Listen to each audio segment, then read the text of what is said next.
Hi hello friends, welcome to Tamil defence update. இன்னைக்கு இந்த வீடியோல உலகத்துல பல ராணுவத்துக்கிட்ட பல படைப்பிரிவுகள் இருக்கு. அதுலயும் சில படைப்பிரிவுகள் சாதாரண படைப்பிரிவுகளை விட வித்தியாசமா இருக்கும். அவங்களுக்கு ஸ்பெஷல் ட்ரைனிங் கொடுத்திருப்பாங்க, டிஃபரெண்ட் எக்யூப்மெண்ட்ஸ் கொடுத்திருப்பாங்க, பிசிக்கல் அண்ட் மென்டலா தயாரா வச்சிருப்பாங்க. எப்பவுமே அவங்க செய்யக்கூடிய ஆபரேஷன்ஸ் ஃபெயிலியர்ல முடியாது. ஸோ அந்த மாதிரி பல படைப்பிரிவுகள்ல டாப் 5 படைப்பிரிவுகள் தான் பார்க்க போறோம். இந்த டாப் 5 படைப்பிரிவுகள்ல இன்ட்ரெஸ்டிங்கான பல விஷயங்கள் இருக்கு. உதாரணத்துக்கு பாகிஸ்தான் இறங்கி தூக்குன படைப்பிரிவுகளும் இந்த வீடியோல இருக்கு. அது மட்டும் இல்லாம நம்மளுடைய இந்தியன் ஸ்பெஷல் போர்ஸும் இந்த லிஸ்ட்ல இருக்காங்க. சோ வீடியோ கடைசி வரை பாருங்க, ரொம்ப இன்ட்ரெஸ்டிங்கா இருக்கும். நம்மளுடைய இந்த சேனலை சப்ஸ்கிரைப் பண்ணாதோ சப்ஸ்கிரைப் பண்ணிருங்க. இந்த சேனல்ல டிஃபென்ஸ் அப்டேட் கொடுத்துக்கிட்டு இருக்கோம். இதுல கொடுக்கக்கூடிய இன்ஃபர்மேஷன் எல்லாமே எஜுகேஷன் பர்பஸ்க்காக தான் கொடுக்கப்படுது. சோ இப்போ வாங்க இந்த டாப் 5 ஸ்பெஷல் போர்சஸ் என்னென்ன அப்படின்றத பார்க்கலாம்.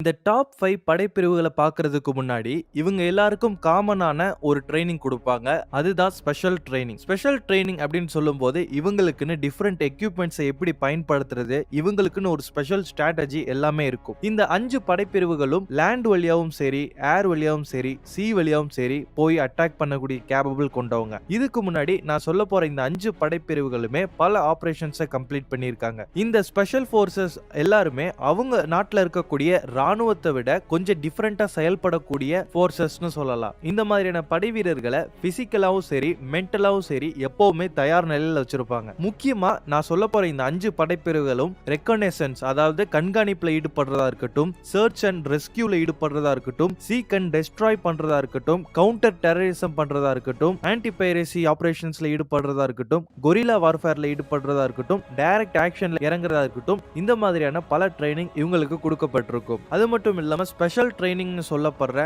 Swimming, diving, parachuting, survival, emergency medical, அது மட்டும் இல்லாம இந்த ஸ்பெஷல் போர்சஸ்க்கு எல்லாருக்குமே முக்கியமான ஃபாரின் லாங்குவேஜஸும் கத்து கொடுத்திருப்பாங்க. சோ நான் சொல்ல போற இந்த 5 ஸ்பெஷல் போர்ஸ் எடுக்கக்கூடிய ஆபரேஷன்ஸ் எல்லாமே மேக்ஸிமமா சீக்ரெட்டா தான் மெயின்டைன் பண்ணுவாங்க.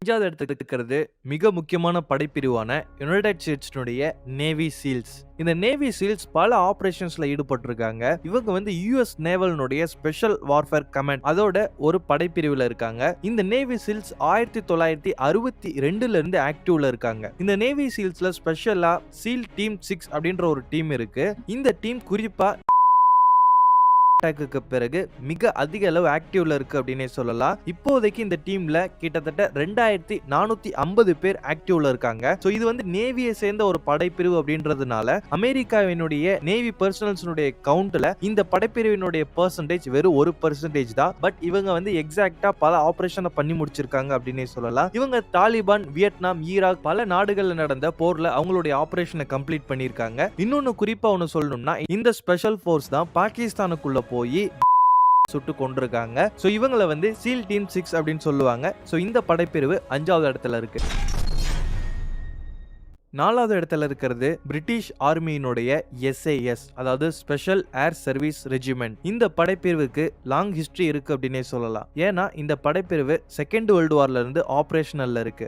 1941ல இருந்து 1945 வரை பாஸ்ட்ல இந்த படைப்பிரிவு ஆக்டிவா இருந்திருக்கு. 1947ல இருந்து இப்போ வரைக்கும் இப்போ வந்து இந்த படைப்பிரிவு ஆக்டிவா இருக்கு அப்படின்னு சொல்லலாம். இந்த படைப்பிரிவினுடைய சைஸ் வந்து மொத்தம் 3 ரெஜிமெண்ட் இருக்காங்க. இந்த படைப்பிரிவு பத்தின டீடைல்ஸ் வந்து ஓபன் சோர்ஸ்ல அந்த அளவுக்கு கிடைக்க மாட்டேங்குது அப்படினே சொல்லலாம். இவங்களோட contribution first world war, Korean வார்ல எல்லாம் மிக அதிகப்படியா இருந்திருக்கு. சோ இந்த 3 ரெஜிமெண்ட் சொன்னேன்ல, அது 3 ரெஜிமெண்ட்னுடைய பெயர் என்ன அப்படின்னு கேட்டீங்கன்னா 22 ஸ்பெஷல் ஏர் சர்வீஸ் ரெஜிமெண்ட் ஒன்னு இருக்கு, 21 ஸ்பெஷல் ஏர் சர்வீஸ் ரெஜிமெண்ட் இருக்கு, 23 ஸ்பெஷல் ஏர் சர்வீஸ் ரெஜிமெண்ட் இருக்கு. இந்த ரெஜிமெண்ட்னுடைய ஸ்ட்ரக்சரை பத்தி தெரிஞ்சுக்கணும்னா A, B, D, G அப்படின்னு பிரிச்சிருக்காங்க. இதுல ஏல ஒரு போட் ட்ரூப் இருப்பாங்க, 2 ஏர் ட்ரூப் இருப்பாங்க, 3 மொபிலிட்டி ட்ரூப் இருப்பாங்க. அதாவது ஸ்பெஷல் வெப்பன்ஸ் தூக்கிட்டு போறதா இருக்கட்டும், இல்ல யாருக்காவது அடிபட்டுட்டா அவங்கள தூக்கிட்டு வரதா இருக்கட்டும், இல்ல அங்க இருக்க டிரான்ஸ்போர்ட்டேஷன் ஆபரேட் பண்றதா இருக்கட்டும். சோ 3 மொபிலிட்டி ட்ரூப் இருப்பாங்க, 4 மவுண்டைன் ட்ரூப் இருப்பாங்க. B ல பாத்துட்டீங்கன்னா 6 போட் ட்ரூப் இருப்பாங்க, 7 ஏர் ட்ரூப் இருப்பாங்க,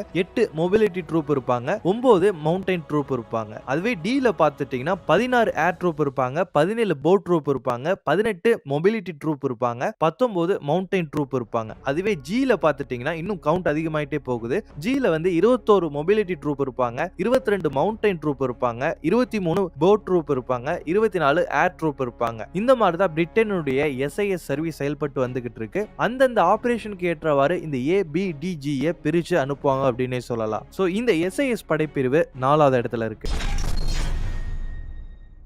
3வது இடத்துல இருக்கிறது சைரட் மெட்கல். இவங்க வந்து இஸ்ரேலினுடைய டிஃபென்ஸ் ஃபோர்ஸ்ல செயல்பட்டு வந்துகிட்டு இருக்காங்க.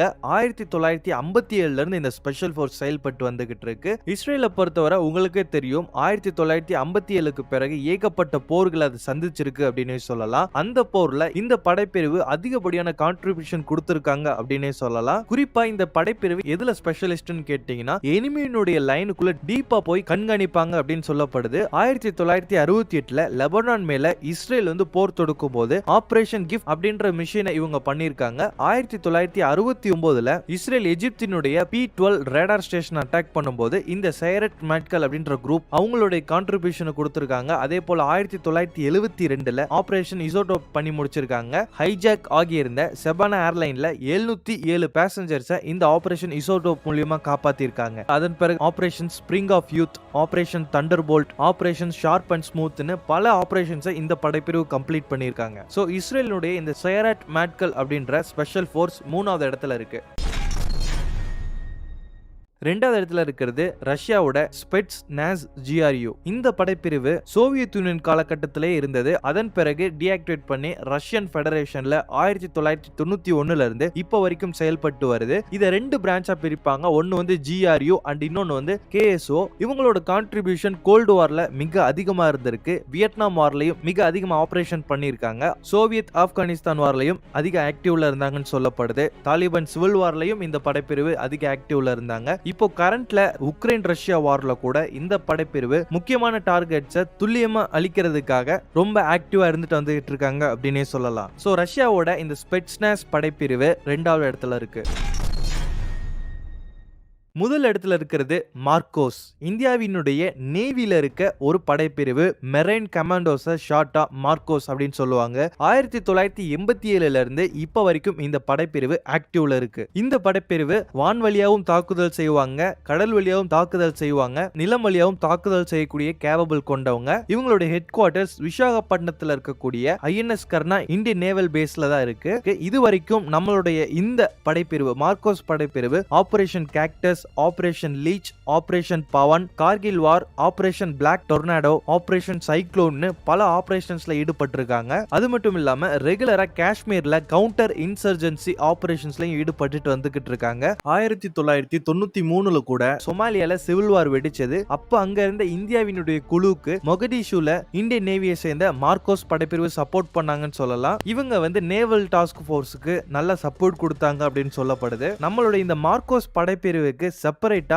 சிறிய வகையான 500 டன்ஸ் எடை கொண்ட மிட்ஜெட் லெவல் சப்மரீன் ஆக்டிவ்ல வச்சிருக்கிறதா சொல்லப்படுது. 2020ல இந்தியாவுக்கும் சைனாவுக்கும் பிரச்சனை வந்த பிறகு இந்தியன் ஆர்மி கூட இந்த மார்கோஸ் படைப்பிரிவும் அந்த பகுதியில் பணியமர்த்தப்பட்டாங்க. கூடவே இந்த மார்கோஸ் படைப்பிரிவு பல இந்தியன் நேவி பேசஸ் பயன்படுத்துறாங்க. மும்பை, விசாகப்பட்டினம், கோவா, கொச்சி, அப்புறம் அந்தமான்ல இருக்கக்கூடிய இந்தியன் நேவி பேஸையும் பயன்படுத்திக்கிட்டு இருக்காங்க. சோ டோட்டலா ஆனா இந்த டாப் 5 ஸ்பெஷல் போர்சஸ் எந்த விதத்திலையும் ஒருத்தருக்கு ஒருத்தரை குறைச்சு சொல்லிட முடியாது. சோ அந்த அளவுக்கு இவங்க ஆபரேஷன் இது வரைக்கும் பண்ணிருக்காங்க. இனியும் ஃபியூச்சர்ல பண்ணலாம். நெக்ஸ்ட் இன்னொரு வீடியோல உங்களை வந்து சந்திக்கிறேன். வேற ஏதாவது பத்தி பேசணும்னா கீழே கமெண்ட் பண்ணுங்க. அதை பத்தின ஸ்டடிஸ் முடிச்சுட்டு நான் உங்களுக்கு வீடியோ அப்லோட் பண்றேன்.